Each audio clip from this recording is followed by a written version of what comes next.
We live in a mad time. All brand new cars, even the entry-level boring stuff, it's all unbelievably expensive now, isn't it? While simultaneously, used, depreciated performance and luxury cars, well, they've never been cheaper.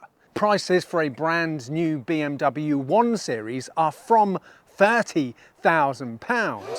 Whereas I very recently purchased these two practical family cars behind me for less than £30,000 combined. And so in today's video, we are used his and her car shopping with a combined value of £30,000. What's the most exciting mum and dad car you can buy used today for that budget? Come on, let's find out. My name's Ben, welcome to Dadcars. Happy New Year, everybody. So yeah, it's true, in 2025, if you had £30,000 in cash and walked into a local main dealer and said, look, I want a brand new family car, I want to buy it outright, I don't want any monthlies, what can 30 grand get me? You would be laughed out of your dealership. A brand new entry-level 5 Series with no options is like 50 grand. So with that in mind, I think I've done pretty well for like half that amount to get these two, as I say, practical family cars. And for my £30,000, I do have about 4 grand in my back pocket as a bit of a slush fund for when they inevitably need a bit of maintenance money spent on them as well. But are there better his and her mum and dad car options for your £30,000? Well, I think I might have found some. In fact, I'm breaking it down into 5 duos of cars. 5 sets of mum and dad cars for £30,000. And the last one is honestly a duo of brave pills that make this Gran Turismo S and the L405 Range Rover look sensible in comparison. Right, let's kick things off, shall we, with exciting duo number 1. And this is kind of a alternative to what it is that I've got here. You know, SUV is the primary family car, and then an exciting 2-door, 4-seater V8 GT car. And I'm suggesting a 6th generation Ford Mustang, of course, the V8 GT. Now, for the longest time, the bottom of the market for these in the UK was like £25,000, but I've noticed recently that has now slipped down to around 20,000. So if we take a look at this example here, looks like it's probably one of the launch year cars here in the UK, 68,000 miles, 2015. Yeah, look, in a nice non-offensive colour combination. Now, I'm a huge fan of these Mustangs. We've had a couple of them, including a Mach 1 on the channel for review, and the rear seats in them obviously got the ISOFIX. Look, they are like a 2+2, but they're nowhere near as bad as like the back of Astons and Porsche 911s. But that leaves just £10,000 to spend on the primary family SUV, doesn't it? And you could buy a 3rd generation F15 BMW X5, and I can personally vouch for one of these as a primary family car because my wife had one for the last 5 years and it was wonderful. We recently sold it, our one, for £10,800. So I know you can get these for around £10,000. If you are looking to buy one of these X5s though, I would recommend you get the 30D 3-litre engine option and look for one which has got the interior M Sport pack. I don't really care about the exterior, but the interior one, the steering wheel and the seats in the standard car, it's just not very nice. But I'm actually going to suggest something a little bit more exciting for the first duo. A Porsche Cayenne Turbo. Now you can see the 1st generation Cayenne Turbos for as little as £3,000, £4,000, £5,000. But what I would recommend, a car that I've driven before in the past and reviewed on this channel, is a 1st generation facelift turbo. And for some time now, you've been able to get one of those, like this one here, for example, look, 79,000 miles. I personally think that these look absolutely fantastic today. I think they actually look cooler than the revision that replaced them. And here, look, there's actually a 2nd generation Porsche Cayenne Turbo in a wonderful colour combination. Not that I'm biased or anything. Yeah, look, that looks amazing. And that is up for less than £13,000. Old performance SUVs, like super SUVs, they all become such huge bargains, don't they?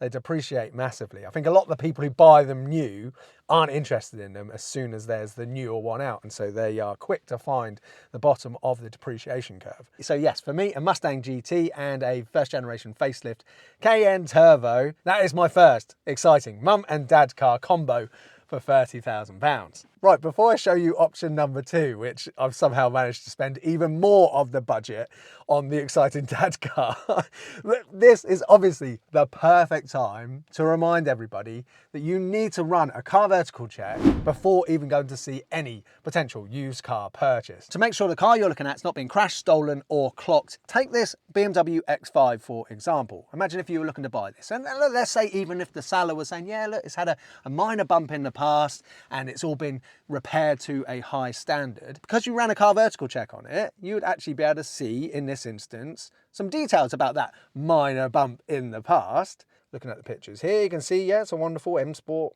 X5. Oh, the airbag went off. So that would indicate it's a little bit more than just a minor bump.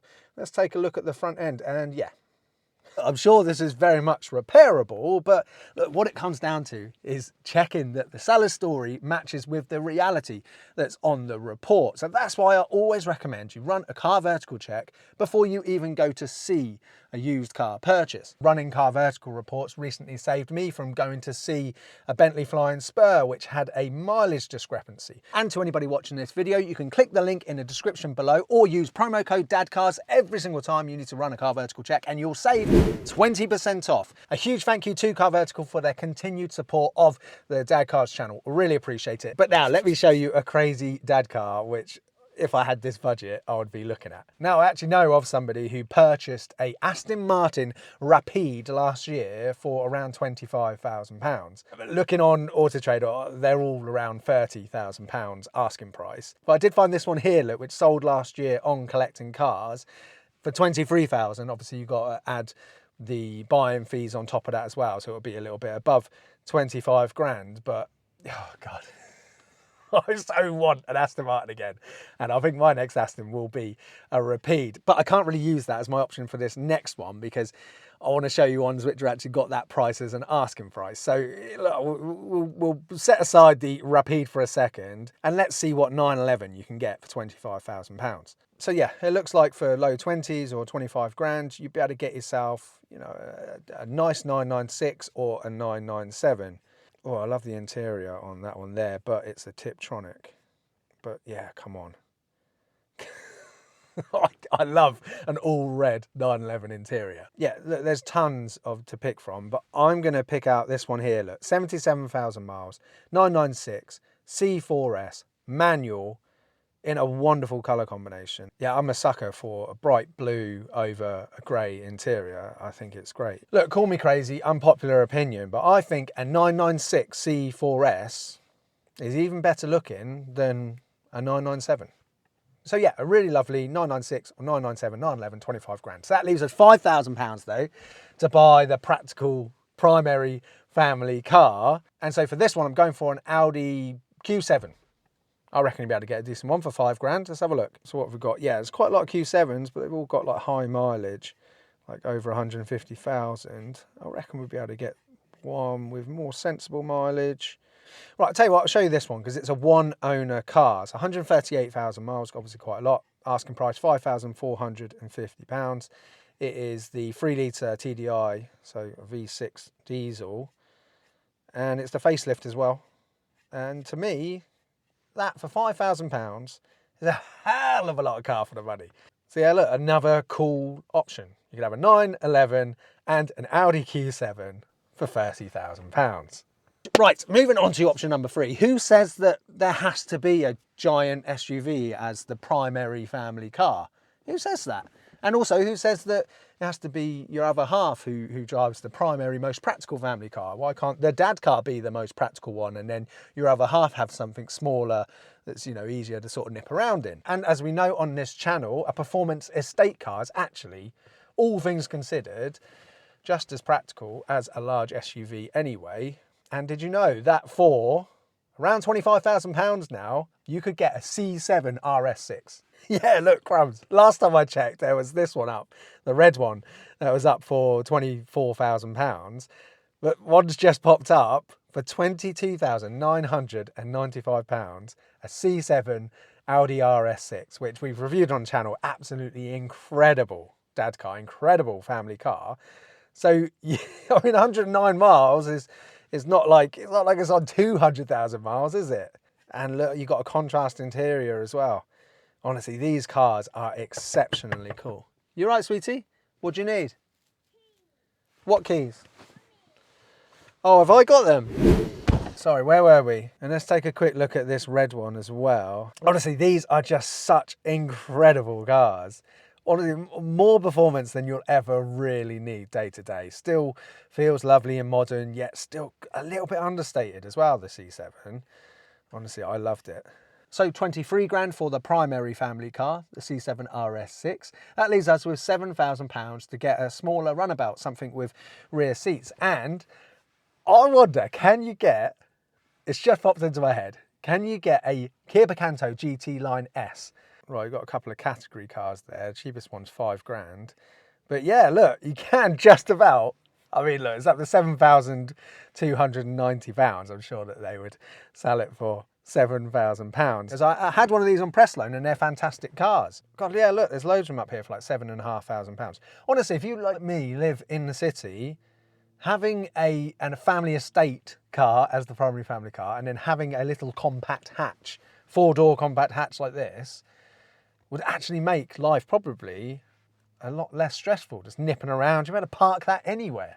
So yeah, that's wildcard option number 3, a C7 RS6 and a little fun compact hot hatch. But I've done a couple there where the lion's share of the budget has gone on the car that Dad is most likely to drive. So let's now give you an option where we put most of the budget towards, you know, the car which perhaps your partner would drive. And I wonder, can you get one for sub £30,000? A car that I've wanted to drive for a long time and I haven't driven yet is an Alfa Romeo Stelvio Quadrifoglio. We've had the Giulia Quadrifoglio on the channel and I absolutely loved it. Incredible car. And yes, look, there's one here for £28,689. Look, everything I've heard is that these are fantastic cars. And the performance that you get from this is insane as a family car. Honestly, absolutely insane. I think my wife would really like to have one of these. Very boring spec, this one, although it's got some carbon fibre there. But yeah, just like dark grey over black.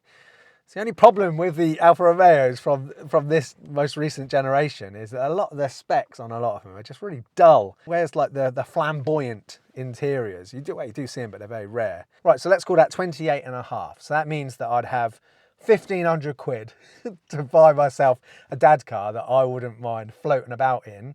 And first thing that springs to mind is there's got to be an old school proper Jag that I could float about in for 1,500 quid. Let's have a look. Right, let's filter it by 1,500 quid max. Straight away, one's come up there. One owner is an XK8. 112,000 miles, £1,500. Now, if you got this inspected and the underside wasn't, oh no, look, you can see it's rotting, look. You can see that's going to be a full restoration project. You just know it, look. God, look at that.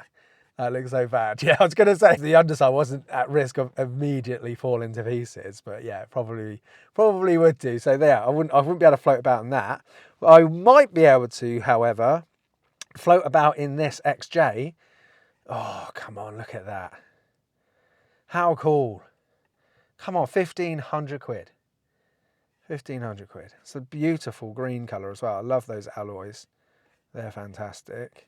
You know, it's just a case of if they've had the restoration done, the underside done, the welding done, and, you know, because if they haven't, then you're not going to be able to float about in it for a year even. So that would be a pretty mad and cool driveway, wouldn't it? A Stelvio Quadrifoglio and, you know, like a 90s XJ Jag as well for £30,000. Come on. It's amazing, isn't it? Right, we've got the last one now. The last one, what I think is even more crazy than what we've got. You know, my wife's 2013 405 Range Rover SD V8, 4.4 diesel. And then this 2009 Maserati Gran Turismo S, the 4.7 S, with the ZF torque converter 6-speed. The first one, in replacement of my wife's one, we could have gone crazier, couldn't we? Because we could have got a Range Rover or Range Rover Sport, which had the 5-litre petrol supercharged V8. Because you can get them for £15,000 now. Look, let me show you. Look, straight off the bat there, a Land Rover, Range Rover Sport with the 5-litre V8 autobiography. So that's £14,500.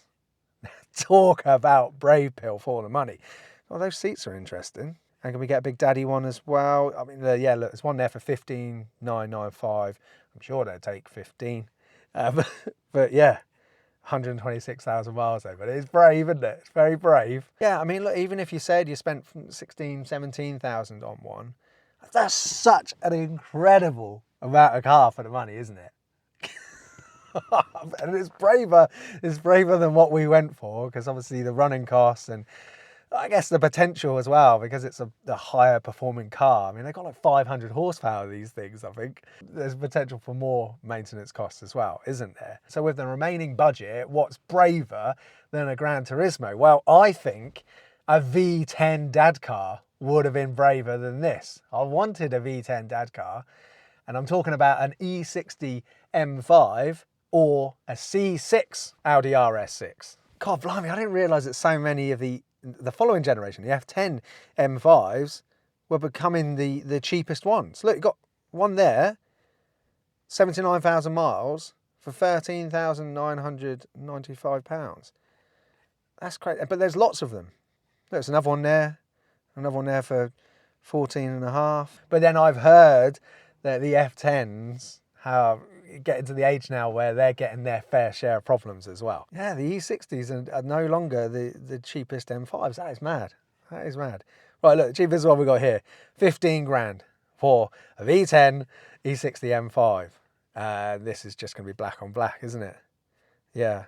But I do know of sort of a few E60 M5s, V10s that were sold last year, towards the end of last year, for around £13,000. So I know you can get them for that. And let's quickly take a look at the C6 RS6s as well. All right, yeah, so you've got one here which is under £13,000.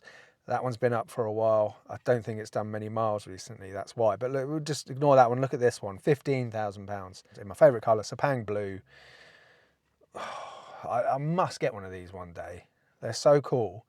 But the fact is that they will be ruinous to look after. And I know there's like some irony in me saying that about a car while I'm sat in this car, but it's a tendency for the engine needing to be dropped, because there's just no space to work under the bonnet of A6's bonnet, you know.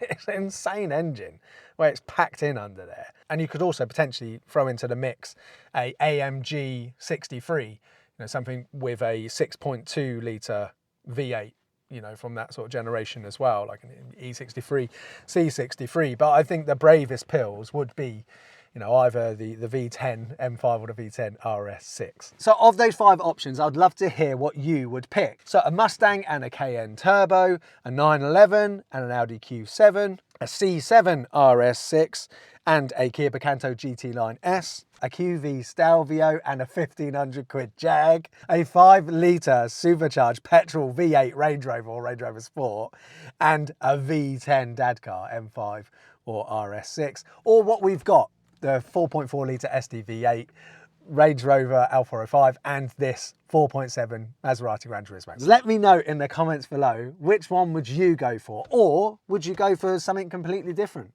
What have I forgotten about? Let us know in the comments below. I love on these types of videos when all the subscribers get involved and they just, you know, chuck in some suggestions down there. It's a bit of fun, isn't it? Come on. You know, theoretically, if you had £30,000 and you're trying to get the most exciting his and hers mum and dad car setup for £30,000, let us know in the comments below. What would you go for? And yes, I've no doubt there have been people screaming throughout this whole video, oh yeah, it's all well and good buying those cars for £30,000, but it's running them. They'll bankrupt you. I know, I'm sure. I bet if you check the comments, I bet people have already commented that before they even got to this point of the video. And obviously, like I always say on this channel, I'm in favour of you buying the most exciting family car, the most exciting dad car you can comfortably afford to buy and run. So, you know, you need to think about the actual running and maintenance costs as well. Because a lot of these cars, like, they do need thousands and thousands of pounds set aside with the expectation that you will need to spend that money on maintaining them properly. But running costs and maintenance costs is a video for another day. I just want to remind you as well, always get a pre-purchase inspection if you are buying any of these types of cars. It's what I always try to do myself, and I always recommend that you do. Always remember as well to use promo code Dadcars and run a car vertical check before you even go to have a look at a used car. If you'd like to see what these exciting cars we've been talking about in this video, what they're actually like to use in the real world with your family, check out this channel, because I've done real world family reviews with my children on most of those cars that I've just talked about. So look, a couple of them are popping up here. And I want to say a massive thank you to Albert and a thank you to Frank, 2 subscribers who've been massively supportive. To everybody else watching, if you haven't already clicked that subscribe button, please do so now. Also like, comment below, share this video with somebody else, check out one of these videos, and I'll see you on the next one. Bye-bye.